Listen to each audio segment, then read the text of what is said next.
ಸ್ಕಿಲ್ಸ್ಗಳಲ್ಲಿ ನೀವು communication skill ಅಂತ ಏನು ಹೇಳ್ತೀವಿ, ಬೇರೆ ಬೇರೆ ಥರದ ಕಮ್ಯುನಿಕೇಶನ್ ಇದೆ. ವರ್ಬಲ್ ಕಮ್ಯುನಿಕೇಶನ್ನು ಅಂದರೆ ನಮಗೆ reading, writing, speaking most important skill ಒಂದಿದೆ, ದಟ್ ಈಸ್ ಲಿಸ್ನಿಂಗ್. ನೀವು ಎಷ್ಟು ಕೇಳಿಸ್ಕೊಳ್ತೀರಾ ಅಷ್ಟು ನಿಮ್ಮ ನಾಲೆಡ್ಜ್ ಇಂಪ್ರೂವ್ ಆಗ್ತಾ ಹೋಗುತ್ತೆ.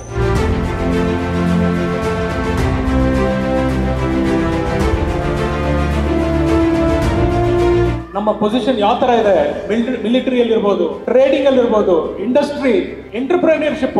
India is ranked among the top 3 in terms of startup ecosystem. Lot of FDIs are coming in, lot of enterprises are created, lot of jobs are created. So ನೀವೇನೀಗ ಈ ಟೈಮಲ್ಲಿ ನೀವು enter ಆಗ್ತಿದ್ದೀರಾ, ನೀವು next 3 years ಅಥವಾ 5 years post graduation ಮಾಡಿದ್ರೆ ನಿಮ್ಗೆ ಎಷ್ಟು opportunities ಇರುತ್ತೆ. ಆ ಆಪರ್ಚುನಿಟೀಸ್ ಜೊತೆನಲ್ಲೇ ಚಾಲೆಂಜಸ್ ಇರುತ್ತೆ.